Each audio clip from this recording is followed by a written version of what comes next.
Assalamualaikum warahmatullahi wabarakatuh.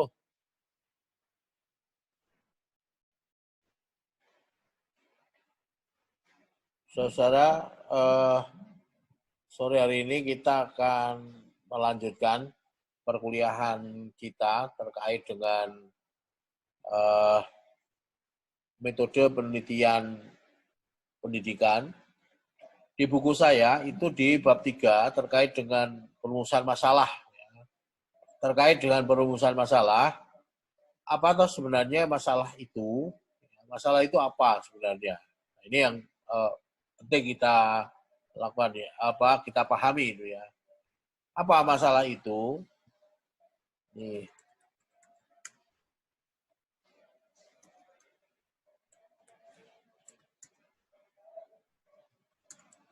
Nah, ini sebuah pertanyaan. Masalah penelitian itu apa? Ini harus bisa dijawab ya. Masalah penelitian itu apa sebenarnya?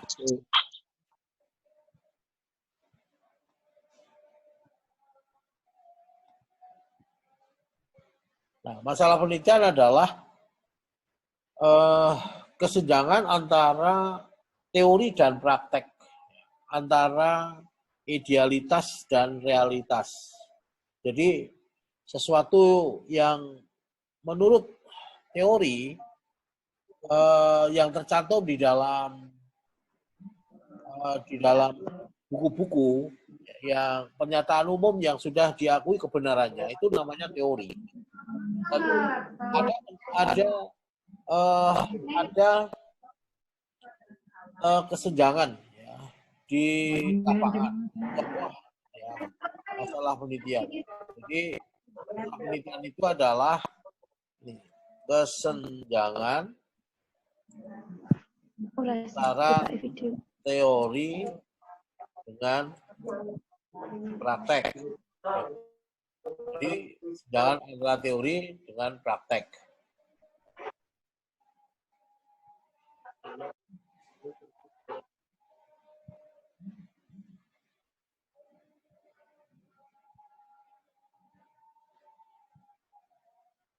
Ya, teori dan praktek. Bisa juga antara idealita dengan realita. Nah, ini masalah ya. Ini masalah ini.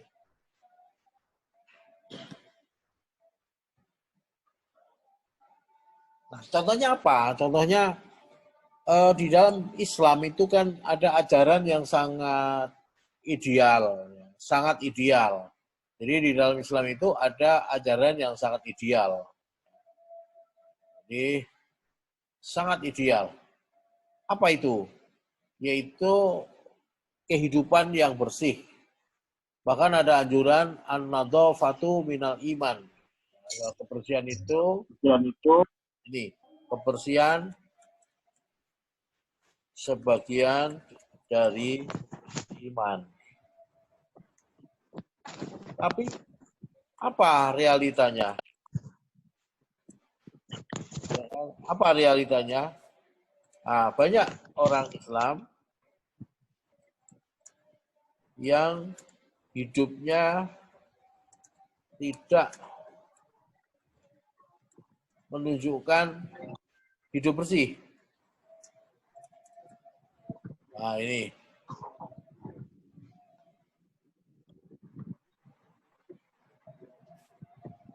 Jadi ini adalah kesenjangan ya. Nah, bagaimana kita menjelaskan ya di dalam deskripsi masalah? Di mana masalah itu nanti akan kita munculkan di mana? Di latar belakang masalah. Jadi di latar belakang masalah kita harus bisa menjelaskan ya yang disebut sebagai penjelasannya adalah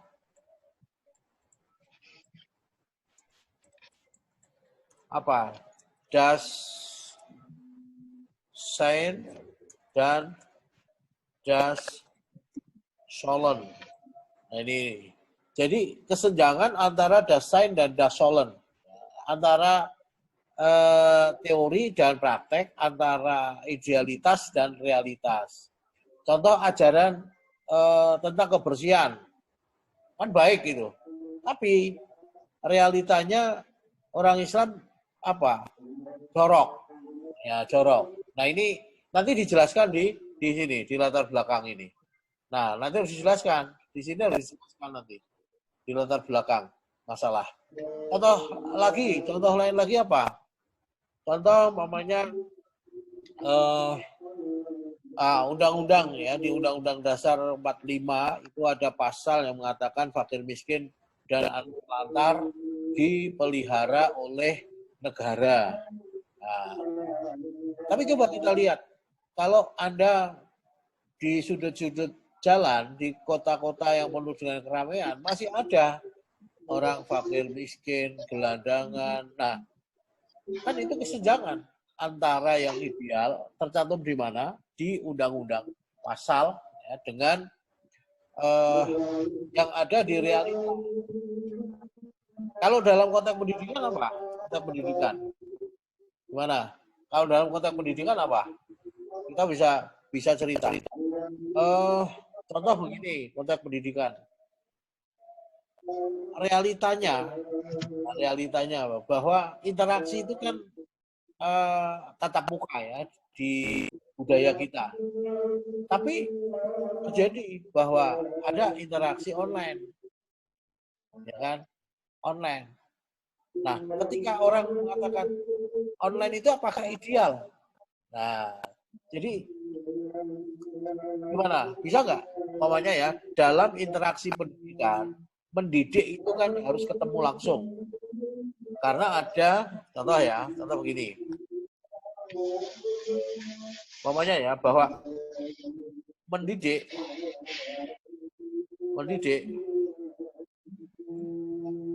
itu menunjukkan role model.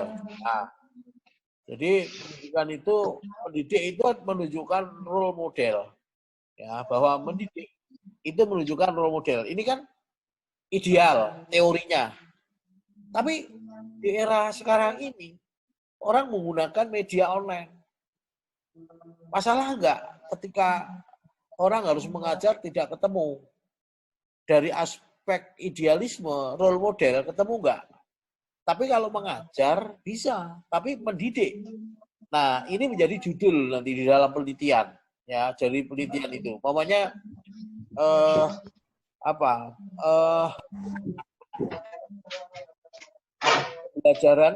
pembelajaran atau penanaman pendidikan, interaksi penanaman pendidikan melalui pembelajaran online, ya, perspektif sistem daring atau sistem online. Ini penelitian ini. Nah, Anda bisa nggak begitu? Jadi pendidik. Nah, jadi pendidik itu menunjukkan role model. Ya. Nah, realitanya sekarang ini kita berhadapan dengan situasi yang mengharuskan via online. Kalau mahasiswa no problem ya, tapi kalau Anda nanti ngajar siswanya anak-anak. Nah, di mana role modelnya ini? Nah, role modelnya ketemu nggak? Role modelnya pasti nggak ketemu. Nah, ini penelitian. Ya, Anda harus bisa meneliti. Jadi mendidik itu teorinya yang ideal adalah role model. Role model itu apa? Role model itu adalah contoh. Ya, jadi contoh. Teladan.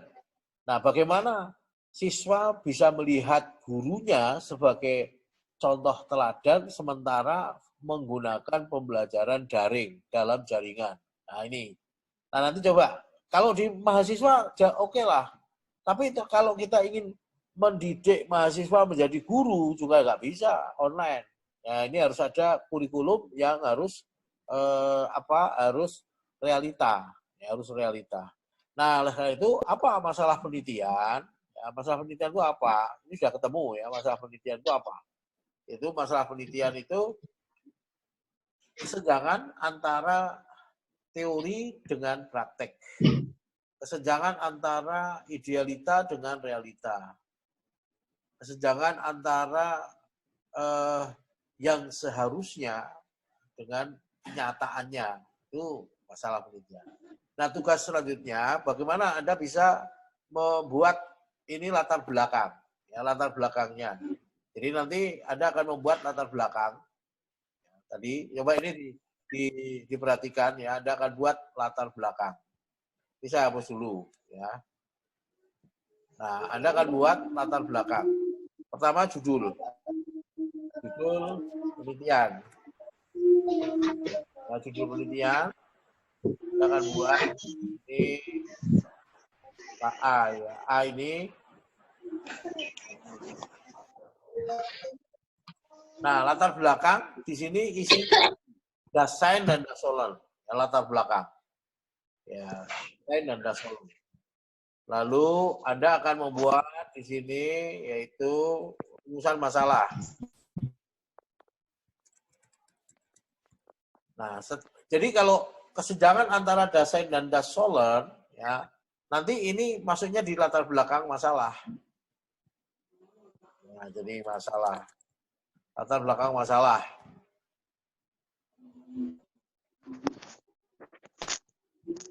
Oke. Nah, rumusan masalah. Rumusan masalah itu adalah pertanyaan.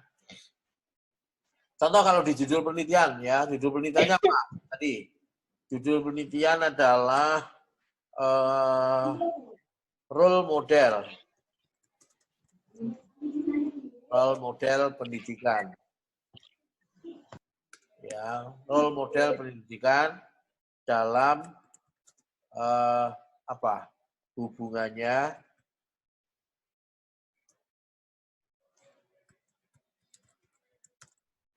dengan pembelajaran.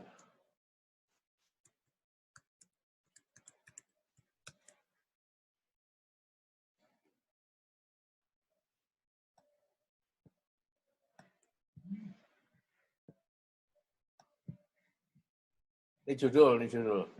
Dengan pembelajaran, role model pendidikan dalam hubungannya dengan pembelajaran online di SD ya atau SMP atau mana gitu ya. Nah, berarti kita harus menjelaskan ini tadi yang saya sampaikan. Kesenjangan antara teori dan praktek. Teorinya apa?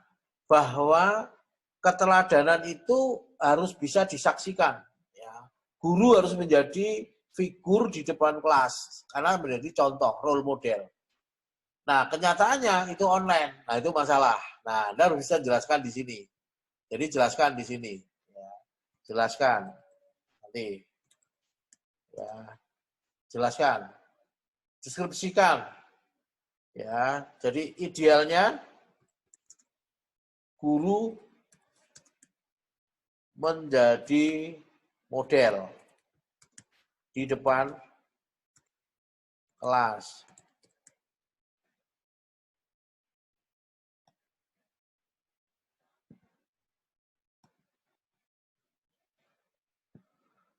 Ya, di depan kelas, ya. Tapi dilaksanakan dengan online. Nah, ini kan masalah. Apa penjelasan kita, gitu ya.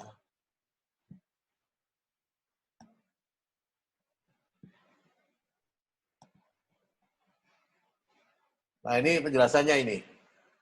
Ya. Lalu rumusan masalahnya apa? Ini ada 3, role model dan pembelajaran online. Jadi 1, ini pertanyaannya ada 1, ya. Bagaimanakah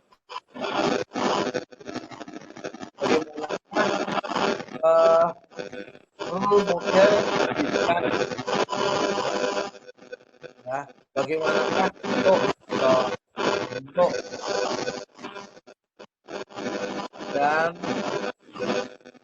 pelaksanaan role model guru di SD, SMP mana? Nah, ini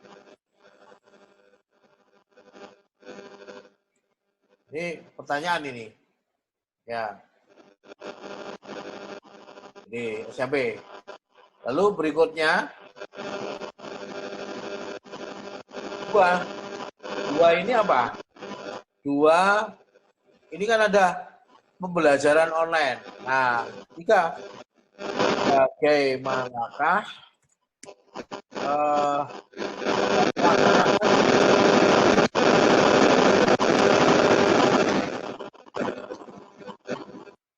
pembelajaran online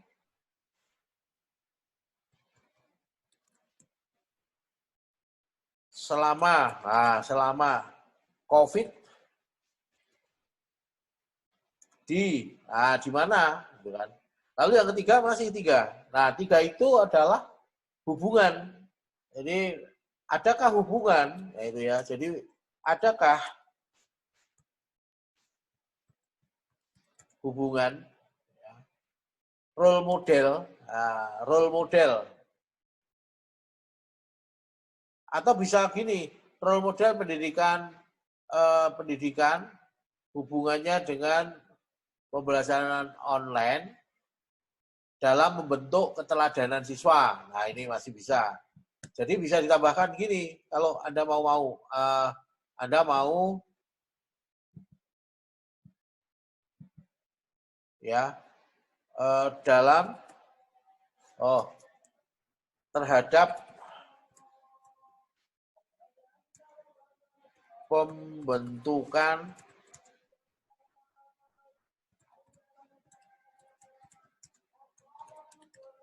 gini, ini bisa.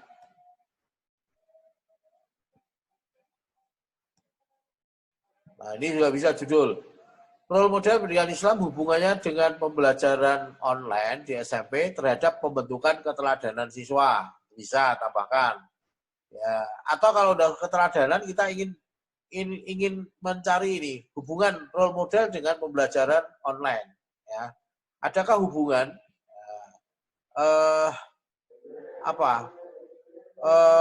bentuk ya, maunya bentuk hubungan, bagaimanakah hubungan pelaksanaan, ya bisa, atau pelaksanaan, ya hubungan pelaksanaan pembelajaran online dengan pembentukan role model bagi siswa. Ini bisa. Ini juga bisa. Ya. Nah, coba Anda cari masalah, problem coba. Apa? Ini kan di sekolahan ya, problem sekolahan. Kalau di rumah mamanya, ya di rumah mamanya ini sudah kita coba ya. Coba kita sudah ini ya. Ini kita masih latar belakang. Contoh apa? Contoh di latar belakang. Contoh latar belakang. Contoh pola asuh ya, pola asuh keluarga. Teorinya apa? Secara teori pola asuh keluarga itu apa? Nanti ada ketemukan pola asuh keluarga. Pola asuh keluarga apa? Pola asuh keluarga itu kan sebuah tatanan pendidikan, penasihatan yang dilakukan keluarga dalam rangka untuk menumbuh kembangkan dan membina anggota keluarga menjadi pribadi yang sesuai tuntunan, baik tuntunan agama maupun tuntunan pendidikan. Nah, itu pola. Nah, pola yang digunakan mungkin bisa juga ada pola asuh apa? Pola asuh demokratis. Ya, demokratis. Ada yang pola asuh apa? Keluarga. Otoriter. Ya, terus ada pola asuh apa? Membiarkan, lueh-lueh. Ya, itu namanya pola asuh yang permisif. Ya, permisif. Nah, ini pola asuh. Lalu Anda mau menghubungkan dengan apa? Dengan pola asuh keluarga, ya, demokratis, otoriter, permisif, ya, dihubungkan dengan apa? Dihubungkan dengan perilaku apa? Perilaku akhlak, perilaku kepribadian, perilaku apa?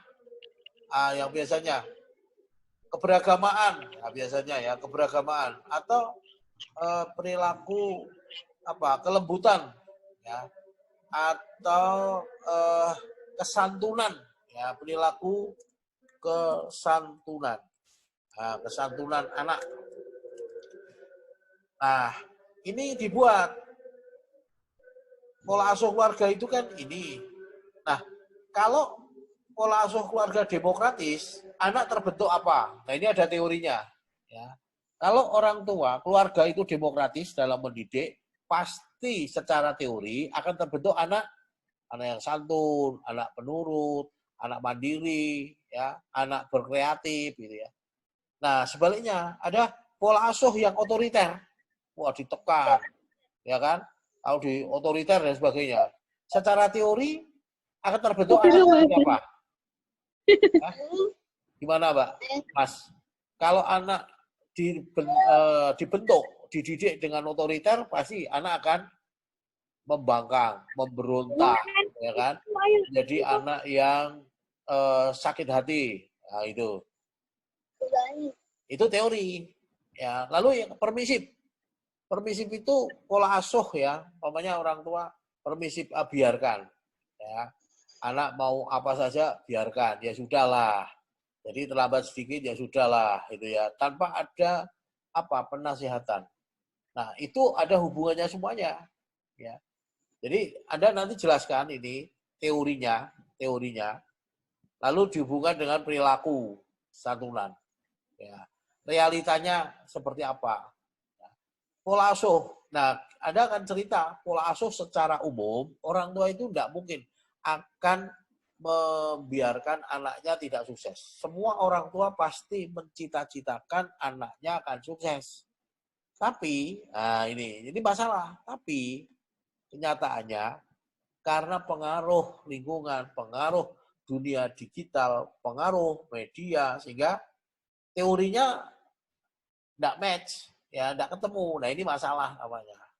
Nah, umpamanya kalau judulnya begini, judulnya apa? Judulnya umpamanya beginilah. Ini masih gunakan kata pengaruh. Pengaruh pola asuh keluarga terhadap apa? Terhadap perilaku anak.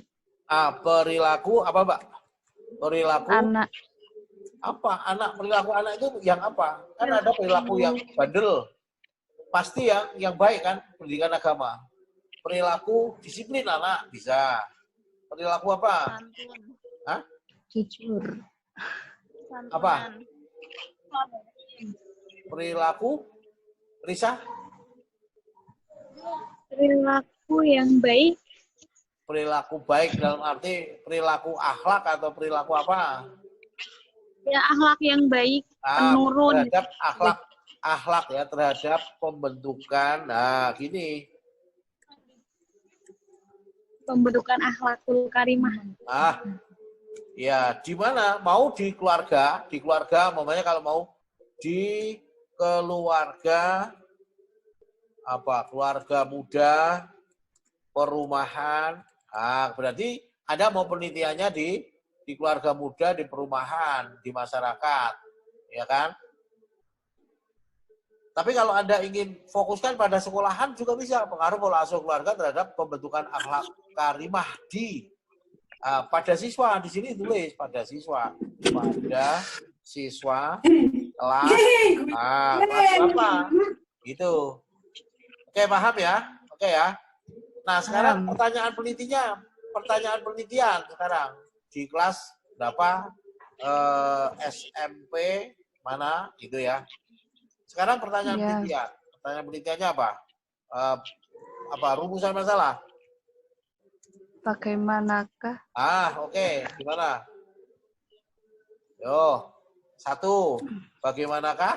Bagaimana hubungan antara pola asuh Variabel 1 dulu. Variabel 1. Apa? Di situ apa kata kunci? Pola asuh. Berarti bagaimanakah pola asuh keluarga? Nah, kan? Ya. Keluarga apa? Pada anak kelas. Ditunjuk kelas SMP. Lalu yang kedua, bagaimanakah? Nah, variabel kedua. Bagaimanakah? Bagaimanakah? Ayo, bagaimanakah perilaku akhlak karimah anak kelas gini. Terus variabel yang ketiga adalah apa? 3. Adakah atau bagaimanakah ya? Adakah pengaruh? Ya, adakah pengaruh pola asuh keluarga terhadap pembentukan semua karimah anak di kelas dulu pada gini. Jadi pertanyaan penelitiannya ya ini. Nah, Anda buat yang ini latar belakang, yang latar belakang ini kira-kira ya 1,5 halaman ya. Halaman bikin itu rata-rata. Sampai 2 itu sudah bagus ya, 2 halaman. Ya, ini biasanya gitu. Kalau skripsi 1,5 halaman sudah bagus, padat, isinya latar belakang masalah. Ya. Nah, nggak usah banyak-banyak. Anda bisa ya coba membuat tulisan. Nanti besok pada waktu pertemuan, apakah mau dikirim pakai WA atau pakai di Zoom kalau kita mau pakai Zoom. Dikirim pakai WA saja biar nanti kita koreksi. Siap? Tulis tangan. Ya. Nggak usah yang terlalu tinggi muluk-muluk. Pokoknya yang sederhana, yang sepele-sepele aja. Bisa ya? Bisa toh, Mbak? Ya, Pak. Bisa ya? Bisa. Jadi itu latihan aja. Nanti ditunjukkan saya 1,5 halaman dan pertanyaan penelitian atau rumusan masalah tadi. Ya, rumusan masalahnya. Bisa ya? Oke, kalau begitu, latihan saja. Nanti ini rekamannya saya kirim di WA nanti. Saya recording. Saya kira itu ya. Terima kasih ya. Oke. Iya, Pak. Assalamualaikum.